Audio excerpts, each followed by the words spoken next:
Hello YouTube. Today I'm going to be updating one of my videos. Nice. And let's begin.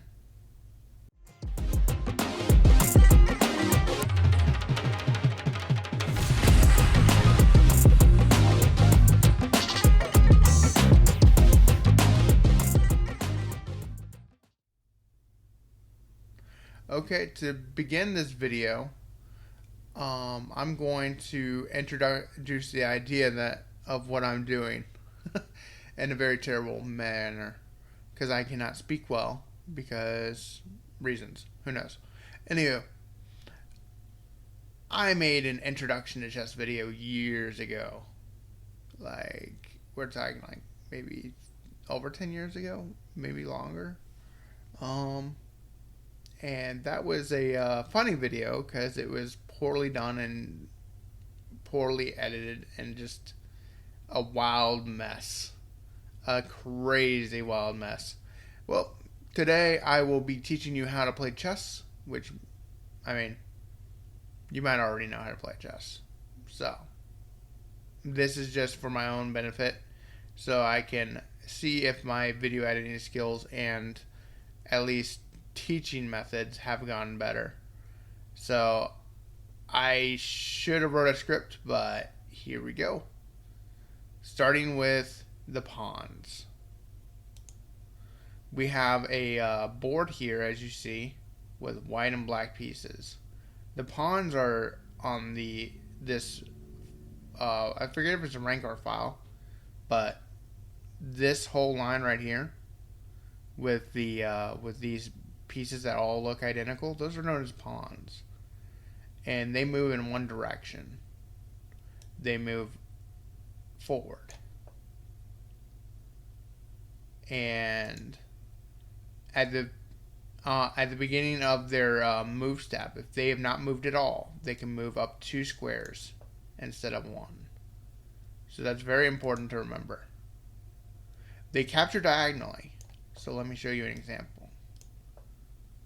They capture like this. They do not capture in front of them. They capture to the diagonal of them. And there's one more and a very important rule for pawns. It's known as en passant. Well, there's another rule as well, but I don't think I can show it on here. Maybe I can. It'll take a few moves. En passant is the idea that in passing, that you have a pawn here, in front of your opponent's pawns, and they're trying to escape you by doing the 2-move jump. Just for that turn that they've made that 2-move jump, immediately after they've made it, you can diagonal behind them and capture them. It's a little bit complicated from what I understand. I don't find it complicated, but when I've taught people in the past, I guess I'm a poor educator, and it's been a thing that they've struggled with. So that's en passant. The only other thing I'll show you real quick. Let me just move random pieces. And yeah, I'm gonna have to move the king out of the way. Don't mind me. I'm being stupid. The only other thing to keep in mind about the pawns is that when they get to the back file, they can turn into any of non-pawn piece except for the king. Normally you want to make them a queen, but in some situations you will make them a knight for a smothered mate, which is a advanced tactic. Or you will make them a rook. Different situations call for different pieces, but normally you want to make them a queen. And we'll get to the queen at the end of this video. So that covers the pawns.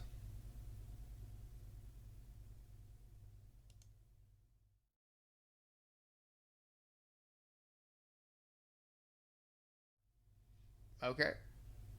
To go into the next piece, we're going to cover the knights, which are probably they move in the strangest pattern out of any piece. What you saw me do there is I jumped over my own pieces and I moved in an L-shaped pattern. The idea for the knight is that they move 2 spaces up and 1 space left or right, or 1 space up and 2 spaces left or right. So it's basically an L pattern in any direction that they can move to. And they can't move where their piece is, but they can jump over their pieces. So he can't go here. Let me show you real quick. He can't go here, but look at all those places he can go. He can go here, which is an L shape, here, which is an L shape, here, here, and here. That's how a knight moves. And they capture by taking a piece that's on the square that they're moving to.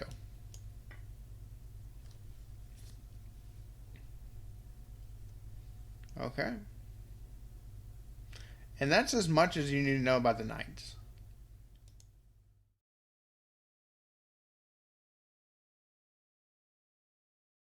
Next up is the bishops. You have a light and a dark squared bishop.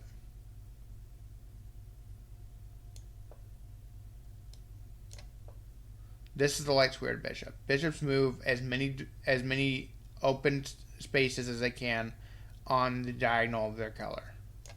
So this light squared bishop moved 1, 2 from his original position to H3. He attacks the same way. He attacks diagonally. Like that.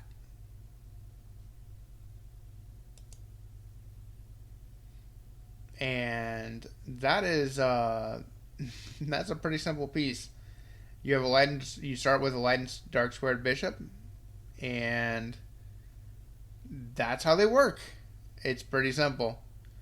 The bishop is not too complex of a piece.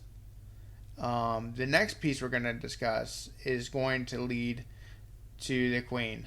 The bishop plus the rook is how the queen moves. And now we're going to discuss the rook.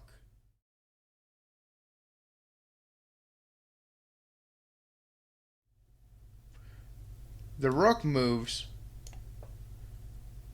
as many squares as he wants to move, horizontally or vertically, not at the same time. So he just moved. He can't jump over pieces, and he can't move where his pieces are. But you saw him move 2 spaces up vertically. Now, when the opponent goes here, he can go as many as he wants horizontally. That's how the rook moves. And I think it's important to cover how the pieces move before I get into the actual rules of how check works or the objective of the game. But to continue, we're going to discuss your most powerful piece, the queen.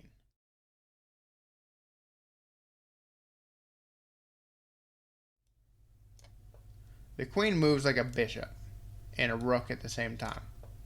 So she can move right now diagonally here.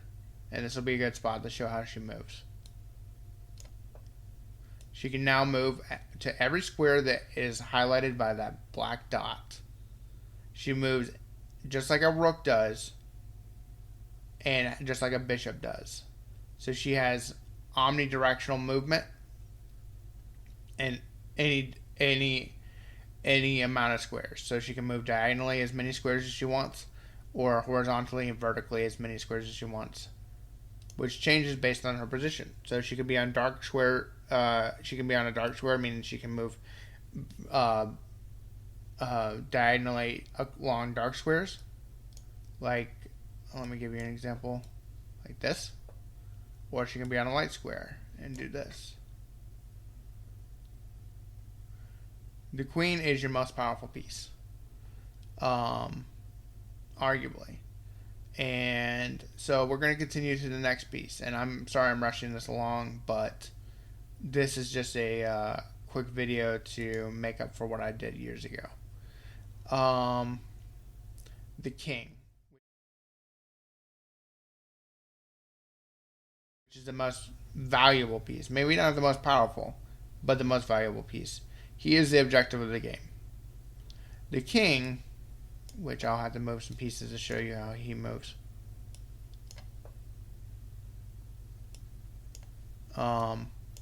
Moves one square in any direction that he has access to.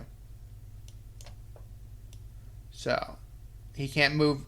He can't move here because of a thing called check. So he can move here, here, here, and here.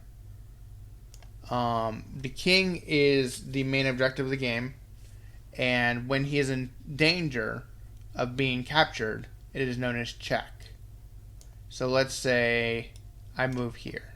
We'll ignore the en passant. If my opponent attacks here, you see my king lit up as red. That means he's in check. That means that I have to move him to a safety spot, and there's no choice about it. I have to move him, or I have to resign the game because he's going to be captured next move. The king will be captured by this bishop that moves diagonally this way next move, so I must move the king. When a king is in check and cannot move at all and has no available movements, we consider this checkmate, which is the objective of the game, to checkmate your opponent and to win the game. The only other end condition for the king is stalemate, which means you have no pieces you can move, and your king can't move, and so you're stuck in a stalemate. It's that's one option, or there's not enough material on the board to win the game. That's another option, but stalemate can be used to get a draw when you're about to lose. Stalemate is a draw, which means neither player wins. So we'll continue to the next rule about the king, which most people don't know about. Well, most people. That was a very broad statement. When I was younger, most of the people in my high school didn't know about it, so that does not count. I would hope you know about castling. It's the it's more well known, I think, but from people who don't play chess than en passant is.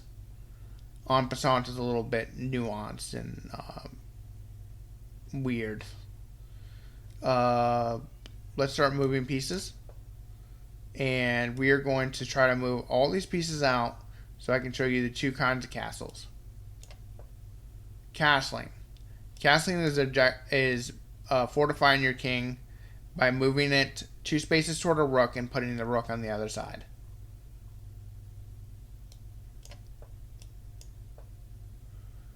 And I'm running out of moves. This is bad. I wish I had a more freeform board, but I do not. Here we go. Right now the king has 2 options for castle. The rules for castle is you cannot castle through check, which means if this was a black queen or black bishop that could attack the king right here on D1, he could not castle this direction. He would not be able to move this direction. And you can't castle through check or while in check. And the other rule for castling is that your king and rook that you're castling with cannot have moved the entire game. So let's do the queenside castle. You go 2 spaces, like I said, toward the rook, and you put the rook on the opposite side of the king. That's the queenside castle. This is the kingside castle. 2 spaces to the rook, you put the rook on the other side. And these are very defensive moves.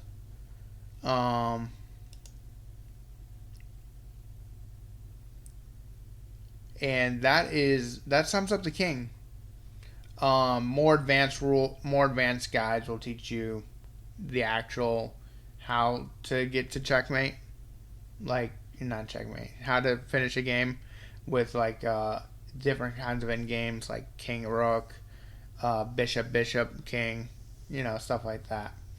Well, you I don't know if you know, but continuing on, we've discussed every rule in the game. I think.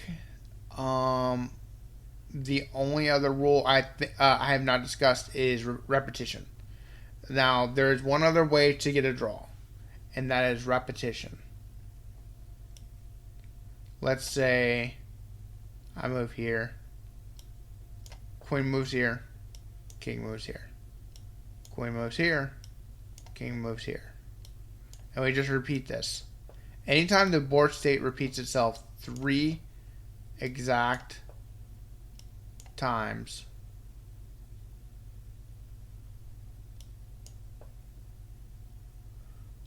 seeing if it'll do it. It should have been 3 repetitions already. D1.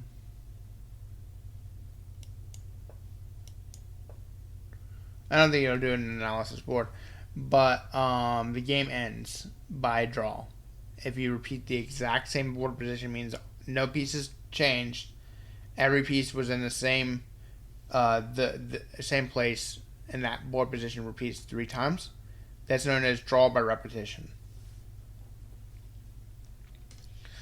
And that is a very useful strategy for forcing your opponent to either accept a draw or give up their attack or let you attack. It can be very forceful. But yeah, those are the rules of chess, and I did no magic tricks, and I think I'll edit this slightly better than what I did in the past. So, again, thank you so much for tuning in. This is Zazraiel teaching you how to play chess, weirdly enough. So, y'all have a great day. Stay fresh, and peace.